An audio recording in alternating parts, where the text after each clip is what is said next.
ఇది కథ కథానందనగరి, ఇది కమ్మని కథల లాహిరి,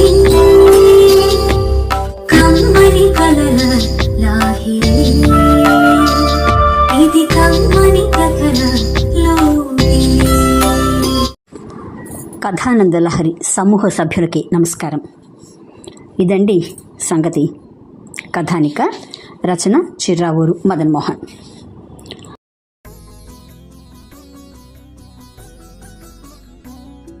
హైదరాబాద్ ఎయిర్పోర్ట్లో ఎంతో అసహనంగా అటు ఇటు తిరుగుతున్నాడు శేఖర్. వెధవది. బాంబే నుంచి రావాల్సిన ఎయిర్ బస్ 2 గంటలు లేటు. శ్రావణ మాసం మొదలైంది. బయట వర్షం, లోపల ఏసీ. చలి ఒక విధంగా విసుగును ఎక్కువ చేస్తున్నాయి. వచ్చేవారం తన ఫస్ట్ వెడ్డింగ్ డే. ఆషాఢ మాసం సాకుతూ తన వీణను వాళ్ళ పుట్టిలు బాంబేకి తీసుకెళ్లారు ఆమె తల్లిదండ్రులు. అసలు ఏమిటో ఈ మనుషులు ఎంత చదువుకుని పట్టణాల్లో ఉన్నా ఇంకా ఈ పాత సాంప్రదాయాలు వదలటం లేదు. ఆ మధ్య ఒక పుస్తకంలో చదివాడు శేఖర్. ఆషాఢ మాసంలో భార్యాభర్తలు కలిసి ఉంటే 10 నెలల తర్వాత పుట్టే బిడ్డ మండు వేసవి కాలంలో పుడుతుంది. కాబట్టి కొత్తగా పెళ్ళైన దంపతులను విడదీస్తారు. కానీ తనకు పెళ్ళైందే శ్రావణంలో.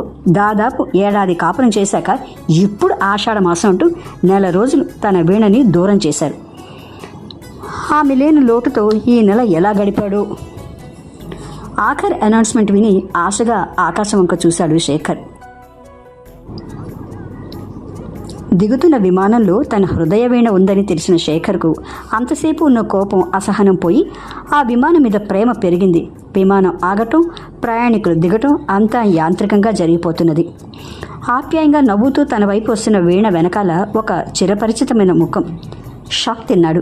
ఆ ఆకర్షణీయమైన ముఖాన్ని తను ఎలా మర్చిపోగలడు? ఆమె సితార. కానీ ఆమెతో మాట్లాడే ధైర్యం లేదు తనకు, అందులోనూ తన భార్య వీణ ముందు. సితార అటువైపు తిరిగి వేరే ఎవరితోనో చాలా సీరియస్గా మాట్లాడుతూ తన లగేజ్ కోసం వెయిట్ చేస్తోంది. చాలండి చూసింది. 1 నెల రోజులు భార్య కూడా లేకపోతే చాలు ఈ మగాళ్ళకి. వీణ మందలింపుతో ఆముదం తాగిన ముఖంతో సితార మీద నుంచి చూపురు మరల్చుకున్నాడు ఆమెకు దొరికిపోయిన శేఖర్. కారులో ఇంటికి బయలుదేరారు వీణ, శేఖర్. దారిలో తన అత్తమామల గురించి, హైదరాబాద్ స్నేహితుల గురించి ఎన్నో కుశల ప్రశ్నలు వేస్తుంది వీణ. అన్నింటికీ యాంత్రికంగా జవాబు చెప్తున్నాడు శేఖర్. కారు ముందుకు పోతోంది. కానీ అతని జ్ఞాపకాలు 2 సంవత్సరాలు వెనక్కి వెళ్ళాయి. Many many happy returns of the day అంటూ ఆమె చేతిలో ఒక చిన్న గిఫ్ట్ ప్యాకెట్ పెట్టాడు శేఖర్. ఓ థ్యాంక్ యూ. ఇదేమిటో ఇప్పుడే తెరిచి చూడొచ్చా అంటూ సమాధానం కోసం కూడా ఎదురు చూడకుండా గబగబా ఆ ప్యాకెట్ను విప్పడం మొదలుపెట్టింది సితార. ఆమె వంకే రెప్పార్పకుండా చూస్తున్నాడు శేఖర్. వావ్, ఫెంటాస్టిక్ పెండెంట్, అందులోనూ ఆర్ట్ ఇన్ షేప్, ప్రేమ చిహ్నం.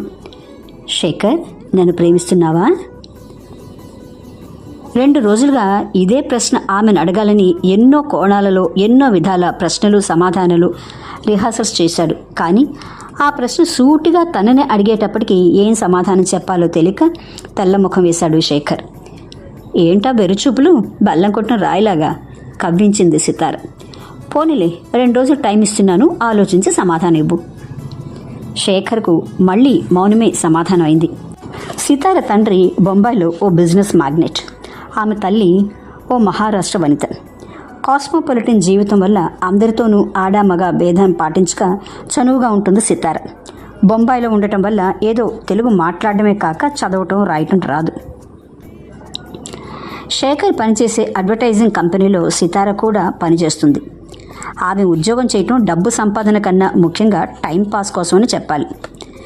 శేఖర్కు సితారపై ఇది అని నిర్ధారణ చెయ్యలేని ఓ ఆకర్షణ కలిగింది. ఆ ఆకర్షణని స్నేహం దాకా లాక్కొచ్చాడు.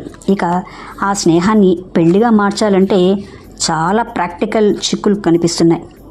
ముఖ్యంగా శేఖర్ గోదావరి జిల్లా కోనసీమలోని ఓ మధ్యతరగతి కుటుంబానికి చెందినవాడు. తల్లి తండ్రి సాంప్రదాయానికి విలువనిచ్చేవాళ్ళు.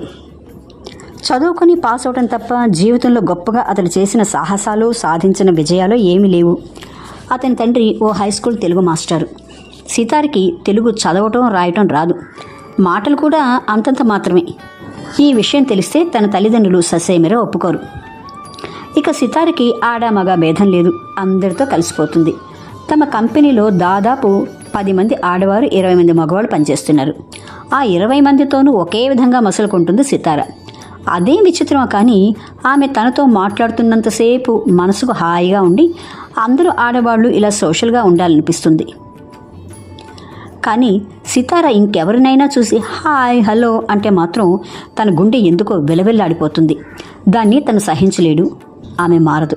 అన్నిటికన్నా క్లిష్టమైనది ఆమె పెళ్లి తర్వాత కూడా ఉద్యోగం చేస్తానని నిర్మోహమాటంగా చెప్పటం. దీనికి సుతారం తన తల్లిదండ్రులు ఒప్పుకోరు. అదీ కాక తన తల్లిదండ్రులది తనది అతి సున్నితమైన మనస్తత్వం. కానీ సితార ముక్కుకు సూటిగా పోయి నిర్మోహమాటంగా వ్యవహరించే ఘటం. తనకు నచ్చిన పని చేసి తీరుతుంది, నచ్చని పని ససేమిరా చేయదు. ముఖ్యంగా ఒక్కటే కూతురు గనక గారాబంతో ప్రేమనే ఎక్కువ నేర్పారు, కానీ పెద్దలను గౌరవించడం, సర్దుకుపోవటం అన్నది నేర్పలేదు ఆమె తల్లిదండ్రులు. ఇన్ని వంకర టింకర్లతో ఆమెను పెళ్లి చేసుకుని తనేం సుఖపడతాడు? పెళ్లి తర్వాతన్నా జీవితంలో తన తల్లిదండ్రులను సుఖపెట్టాలనుకున్న తన కలలు ఏం కావాలి ఆలోచిస్తున్నాడు శేఖర్. కానీ సితార మీద ఆకర్షణ మాత్రం తగ్గలేదు. అందుకే ఆమె ఇచ్చిన గడువు తీరేదాకా జ్వరం సాకుతో ఆఫీస్కు లీవ్ వేశాడు. 4వ రోజు ఆఫీస్కు వెళ్ళిన తనకు తెలిసిన విషయం ఏమిటంటే సితార అమెరికాలో MBA చదవడానికి వెళ్ళిందని. శేఖర్ ఒక విధంగా నిరాశ చెందిన ఏదో పెద్ద భారం తగ్గినట్టు ఫీల్ అయ్యాడు. కానీ మళ్ళీ ఇవాళ ఎయిర్పోర్ట్లో సితారను చూసినప్పుడు ఏదోదో మాట్లాడాలనుకున్న తన భార్య ఉండటం వల్ల ఏమీ మాట్లాడలేకపోయాడు. ముఖ్యంగా ఆమెకు తనిచ్చిన లాకెట్ ఇంకా వేసుకుందా అన్నది చూడాలన్న కుతూహలం అతనిలో ఉండిపోయింది. రాత్రి 9 అయింది. భోంచేసి తన గదిలో వీణ కోసం ఎదురు చూస్తున్నాడు శేఖర్. ఎంతకు రాదు. రేపు తన తల్లిదండ్రులు కాజీపేట పెళ్లికి వెళ్ళాలని వారికి అన్నీ సిద్ధం చేస్తోంది. వీణదొక విధమైన మనస్తత్వం. అంతా మిలిటరీ డిసిప్లిన్. అన్ని పనులు తనే చేయాలి. Marriages are made in heaven అంటారు, కానీ వీణా శేఖర్ల మ్యారేజ్ మేడ్ ఇన్ ట్రైన్. దాదాపు 2 సంవత్సరాల క్రితం శేఖర్ తన తల్లిదండ్రులతో బాంబే నుండి హైదరాబాద్కు ట్రాన్స్ఫర్ మీద ఫస్ట్ క్లాస్లో ప్రయాణం చేస్తున్నాడు. అదే బోగిలో ఒంటరిగా ప్రయాణం చేస్తున్న వీణ పరిచయం అయింది. ముందుగా తన తల్లితో మాటలు కలిపింది.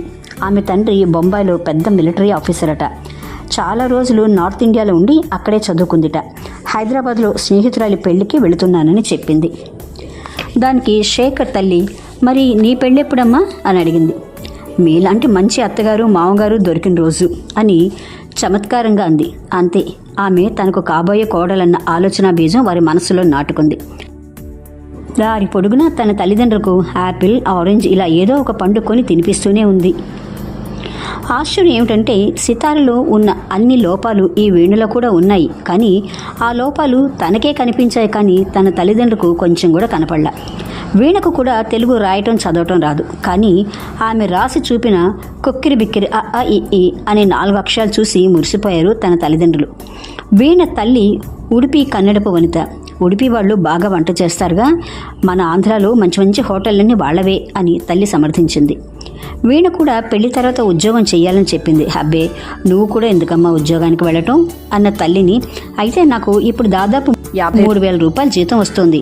నెలకి మీ అబ్బాయిని నాకు 53,000 రూపాయలు పాకెట్ మనీ ఇవ్వమని చెప్పండి.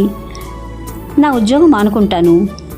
నేను సంపాదించేదంతా మీ మనవడికి మనవరాల కోసమే కదండి అని వాళ్ళని భవిష్యత్తులోకి తీసుకెళ్లి తాత నానమ్మలను చేసి ఆనందపరిచింది వీణ. పిల్ల నచ్చింది. బొంబాయిలో పెళ్లి నిశ్చయమైంది. ఇందులో శేఖర్కి కొట్టొచ్చినట్లు కనపడింది ఏమిటంటే వీణ పెళ్లికి ఆమె స్నేహితురాల కన్నా స్నేహితులే అంటే బాయ్ ఫ్రెండ్స్ ఎక్కువగా వచ్చారు. ఆ బాయ్ ఫ్రెండ్స్ తెచ్చిన ప్రజెంటేషన్ల ముందు ఇదేం విపరీతంగా కనపడలేదు అతని తల్లిదండ్రులకు. ఫస్ట్ నైట్లో శేఖర్ వీణను అడిగాడు, ఇవాళ వచ్చిన మీ మిత్రులు పెళ్లికి ముందు నీకెవరితోనైనా అతి చేరువుగా స్నేహం ఉండేదా? ఈ ప్రశ్న వేసిన తర్వాత ఎందుకు వేశానా అని చాలా ఫీల్ అయ్యాడు శేఖర్. తన మధ్యతరగతి మనస్తత్వాన్ని అద్దం పట్టి చూపాడు. ఓ, you mean affair? How mean you are.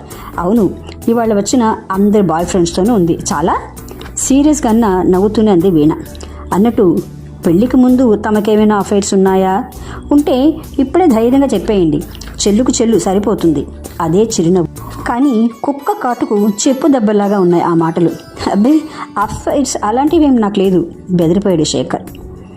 అదే మంకుతను, ముక్కుసూటిగా నిర్మోహమాటంగా మాట్లాడడం అంతా సితారే. బహుశా తను సితారను పెళ్లి చేసుకున్న తన తల్లిదండ్రులు ఇలాగే ఒప్పుకొని ఉండేవాళ్ళ? సితారను వదులుకొని తను తప్పు చేశాడేమో. బెడ్రూమ్ లోపలికి వచ్చిన వీణను చూసి అతని ఆలోచనలకు అంతరాయం కలిగింది. మర్నాడు తల్లిదండ్రులను పొద్దున్నే కాజీపేట బండెక్కించి ఇంటికి వచ్చాడు శేఖర్. హాల్లో సితార ఒంటరిగా కూర్చొని ఉంది. ఆమె మెళ్ళో ఆటిన్ లాకెట్ తళుక్కుమంది. శేఖర్ గుండె గుబుక్కుమంది. భార్య కోసం అటు ఇటు దొంగచూపులు చూశాడు. ఇంతలో లోపల నుండి కాఫీ కప్పుతో హాల్లోకి వచ్చింది వీణ. వచ్చారా, రండి. ఈమెవరో తెలుసా? సితార. మిమ్మల్ని చూడాలని పొద్దునుంచి ఇక్కడ కూర్చునుంది. మీతో ఏదో ముఖ్యంగా మాట్లాడాలట. శేఖర్ కళ్ళలోకి గుచ్చి గుచ్చి చూసి మాట్లాడుతోంది వీణ. శేఖర్ నాలుక ఎండిపోయి గొంతు బొంగురిపోయింది. ఆహా, అలాగా, నువ్వు వెళ్ళి నాకు కూడా ఒక కప్పు కాఫీ పట్టరా అని కాఫీ సాగుతో వీణను వంటింట్లోకి పంపాడు శేఖర్. ఆమె లోపలికి వెళ్ళిన తర్వాత, ఏం సితారా, ఎందుకు ఇలా వచ్చావు? అదేం శేఖర్, 2 సంవత్సరాల తర్వాత నిన్న నన్ను ఎయిర్పోర్ట్లో చూసి చూడనట్టు వచ్చేసావు. ఎన్నాళ్ళు ఎలా ఉన్నామని ఒక్క మాట ఆయన అడగలేదు. ఇదేనా నీ స్నేహం? నాతో స్నేహం పెంచుకుని ఇప్పుడు ఈమెను పెళ్లి చేసుకుని నాకు ద్రోహం చేస్తే ఎలా? నువ్వు ఇచ్చిన లాకెట్ ఇంకా నీ జ్ఞాపకంగా మెళ్ళో వేసుకున్నా చూడు. ఆ రోజు నన్ను ప్రేమిస్తున్నా అన్నది 2 రోజుల్లో చెబుతావనుకుంటే చెప్పకుండానే దాటేశావు. ఇప్పుడన్నా మౌనం అని చెప్పు శేఖర్. దయచేసి నన్ను మోసం చేయకు. సితార గారు, ఇప్పుడు నాకు పెళ్ళైంది. తెలుగు సినిమాలో హీరోలాగా లాగి డైలాగ్ చెప్పాడు శేఖర్. శేఖర్, ఆ పెళ్ళి ఎవరిని అడిగి చేసుకున్నావు? నీకు ఇష్టం లేకపోతే ఆ రోజే చెప్పుండొచ్చు కదా. అయినా నాలో లేనిది ఆమెలో కొత్తగా ఏం చూసావు? సున్నితంగా అడుగుతున్నది సితార. అయోమయంలో పడ్డ శేఖర్ భార్య రాకను గమనించి మౌనం వహించాడు. ఇదిగోండి కాఫీ. కాఫీ తాగే సాకుతో మౌనాన్ని పొడిగించాడు శేఖర్. ఇంకా నయం, ఈ సమయంలో తన తల్లిదండ్రులు ఇంట్లో లేరు. ఉంటే తన గుట్టు రచ్చకెక్కేది, తన ఇమేజ్ డ్యామేజ్ అయ్యేది. ఈ సితారకు ఏదో నచ్చ చెప్పి ముందు బయటకు పంపేయాలి ఆలోచిస్తూ కాఫీ తాగుతున్నాడు శేఖర్. ఇంతకీ ఇప్పుడు ఎవరితో ఉండాలని నిశ్చయించుకున్నారు? మౌనాన్ని ఛేదిస్తూ ముక్కుసూటిగా అడిగింది వీణ. ఆ మాట విని ఒక్కసారి నోట్లో కాఫీ అమాంతం మింగబోయి కొరమారి దగ్గడం మొదలుపెట్టాడు శేఖర్. అంటే తన తతంగమంతా వంటింట్లోంచి విన్నదన్నమాట వీణ. లేకపోతే తన ఇంటికి వచ్చే ముందే సితార దగ్గర కూపి లాగన్నా ఉండాలి. తల తిరిగిపోతుంది శేఖర్కి. ఇటు వీణ తను కట్టిన తాళితోనూ, అటు సితార తను ఇచ్చిన లాకెట్తోనూ. మధ్యలో తను సినిమా పోస్టర్ లాగా తయారయ్యాడు. ఇటు వీణ, అటు సితార, ఇద్దరే. ఇన్నాళ్ళు తను దాచిన రహస్యం బయటపడి తన వివాహ జీవితం ఇలా విలవిల్లాడుతుందని ఊహించలేదు శేఖర్. ఇద్దరూ మొండివాళ్లే. ఇద్దరు సూటిగా నిర్మోహమాటంగా మాట్లాడే మనస్తత్వం కలవాళ్లే. ఇప్పుడేదో ఘోర యుద్ధం జరగబోతోంది. కంపించిపోయాడు శేఖర్. ఇక లాభం లేదు. నిజం చెప్పి తన ఓటమిని అంగీకరించి వాళ్ళ కాళ్ళ మీద పడాల్సిందేనని నిర్ణయించుకున్నాడు శేఖర్. అబ్బ వీణ, ఇంతకన్నా ఇబ్బంది పెడితే బావగారు బాధపడిపోతారు. అదీ కాక నాకు ఆకలి దంచేస్తోంది.